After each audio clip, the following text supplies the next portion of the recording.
So I said, God, please give me a sign. If this is my destiny, please give me a big sign so I continue. And the next day I open Instagram and I see Lady Gaga wearing my dress.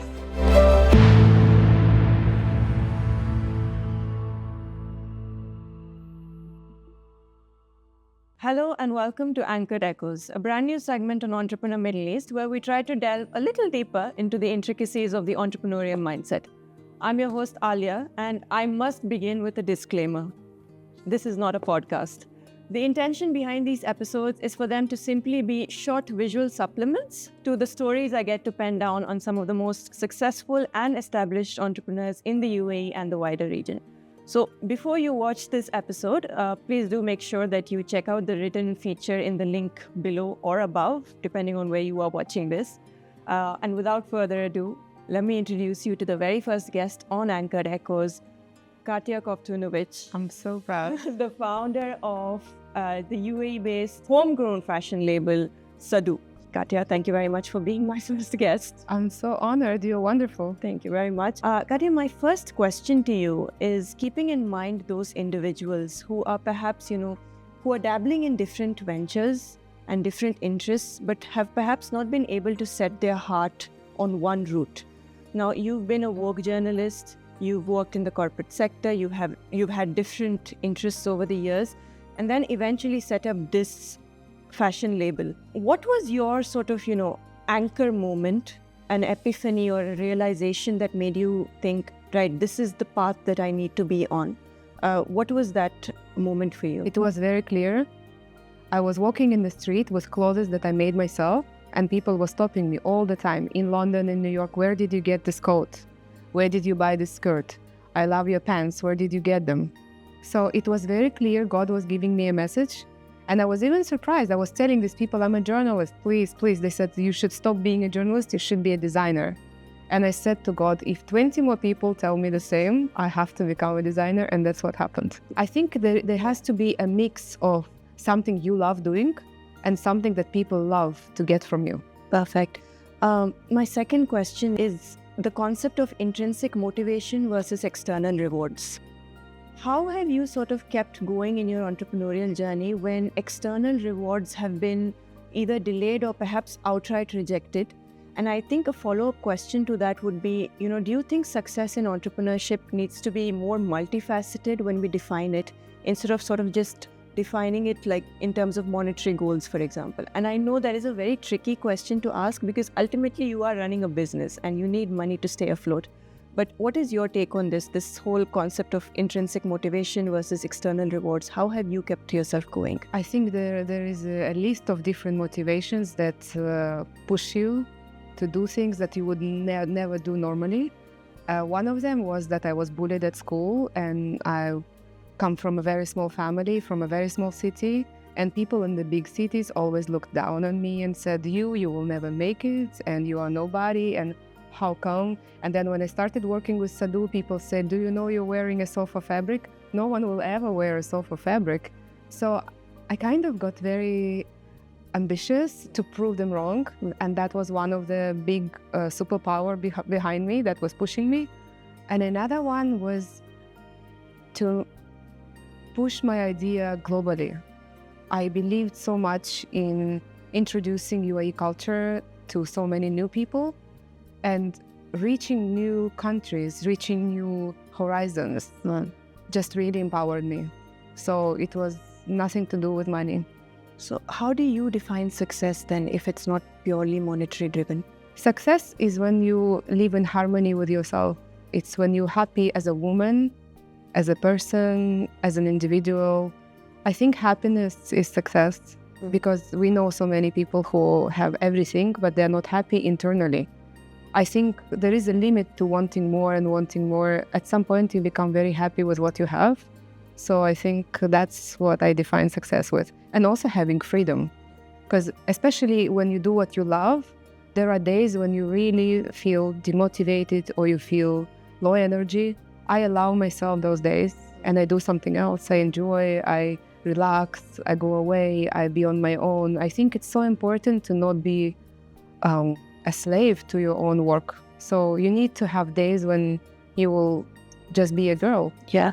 And I think having this balance of days when I work extremely hard and when I'm extremely productive and days when I'm just a girl, it's so important to me to have both. I think I wouldn't be able to work in the corporate world where there is a constant demand and constant new goals and constant new achievements that you have to deliver. Yeah. So I think being on my own allows me this balance.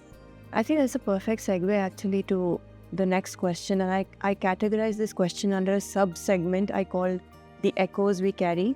It's supposed to relate to the title of the show.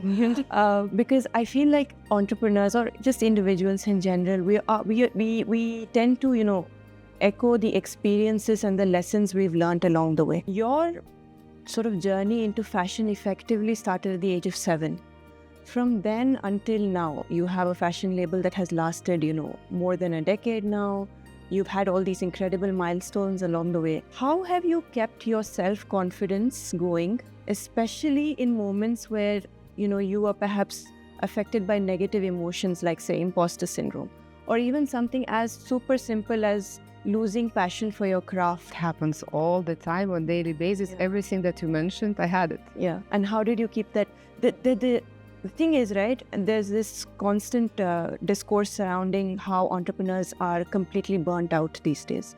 And that's because they are sort of so immersed in the work that they do, they don't seem to have this fine line. They're treading very sort of dangerous territories of work-life balance. How have you managed to keep that mental agility going for so long? In different moments, there were different things that work for me.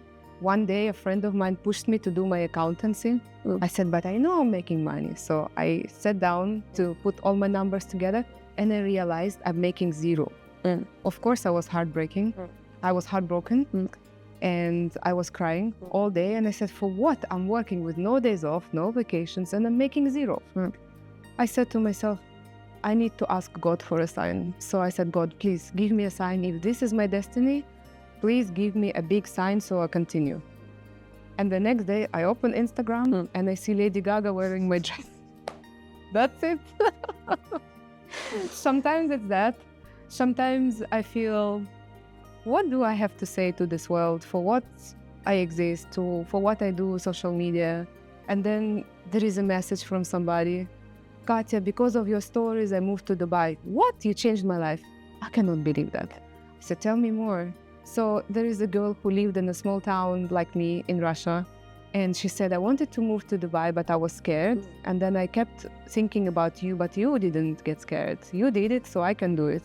And she moved and we met and it was the most beautiful, warm meeting. And I'm so happy that my story inspired someone.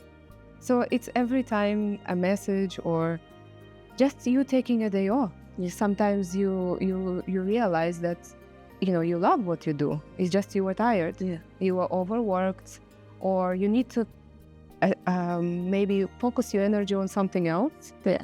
When I was a child, I was going to violin lessons. And one day I said, Mom, I want to quit. Yes. She said, okay, quit. I quit for 1 year. Then I said, Mom, I want to go back. Sometimes just taking this break makes you reassess things. That it's not actually that you burned out. Maybe I didn't like my teacher. We changed the teacher and I finished my music school. Maybe you change certain little details about your business. You don't focus on what you were focusing, what was giving you a burnout. You start focusing on something else. I actually started focusing on direct sales and on people who contact me directly and say, we are so happy to have your products. Maybe someone else would tell me no and will not accept my brand in their store or you name it. Yeah. But I focus on things that give me love and make me feel good enough and make me feel happy. So the bottom line is surround yourself by people who offer you positivity and make sure you get Lady Gaga wearing your products. Lady Gaga is a whole separate story. It's a beautiful story that happened genuinely with absolutely no one involved, just my crazy idea to write an email to a random company. That's what I do. Yeah. I never done things the way others do. I always broke rules. I did things that no one has done. It fuels me, motivates me. Yeah. It makes me feel it's interesting, something fun. Yeah. My final question to you, Katya, and this is linked to the concept of creativity that we spoke about earlier as well. I think nobody needs to. I think anyone who spends 5 minutes with you will understand that you are deeply creativity driven, and fortunately or unfortunately, the latest buzzword in the business landscape, AI, has sort of seeped into the realms of creativity now, and we are sort of on the precipice of a very dangerous, some would say dangerous, phase where with a single prompt, AI can render designs, whether it's fashion or art or writing. We all saw the uproar for the Studio Ghibli trend, for example. Everyone was saying, how can we let AI take over something that has taken years for people to create? As someone who creates her own designs and has kept it so fresh and innovative for so long, and as someone who values human-driven creativity, what would you say to other creative entrepreneurs when it comes to maintaining a level of integrity in their human-made art in the midst of this sort of, technological transformative tornado that we're in? I'm a person who doesn't use ChatGPT, never in my life. I don't use any AI. Although I was invited to AI festival, I did attend. It was scary in a way that we even have friends.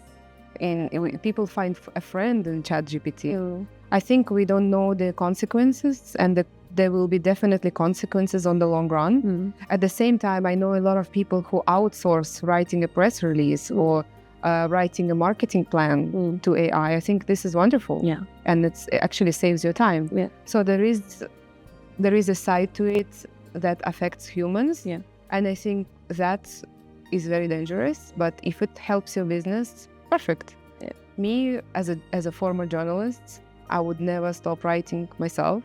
I love writing. I think the way I write, it touches people's hearts, and AI will never replace that in a way. When I get messages from Instagram requests and I can see that it's written by ChatGPT, I'm sorry. As a journalist, as a person who is a linguist by profession, I see it straight away. Yeah. So please, if you are applying for a job with me, for example, there is no way I will let it pass. I think in a way it's also efforts. If you write a personal letter or if you write a post, I don't do my social media as a job. It's more an honest, deep, genuine communication with people, not with numbers. Yeah. For me, people, my audience, is my close friends, because over the years we really became a family, and that's how I treat my work.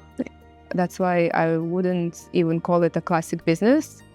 It does make money and it is a business, but for me, it's more a way to connect cultures, connect people, connect with people, and channel love and kindness. Very true. I think it's important now with these advanced technologies sort of making their ways inadvertently into our daily lives. I think it's important to learn how to adapt without necessarily pointing fingers at them all the time, but also learn to maintain our integrity and our creativity. That brings us to the end of this episode. Thank you.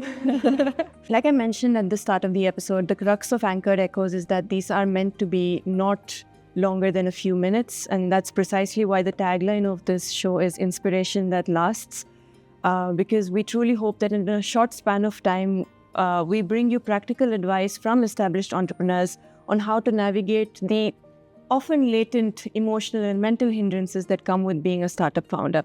Thank you very much for watching this very first episode of Anchored Echoes. Until next time. But please read Alia's article and you will learn much more. Thank you.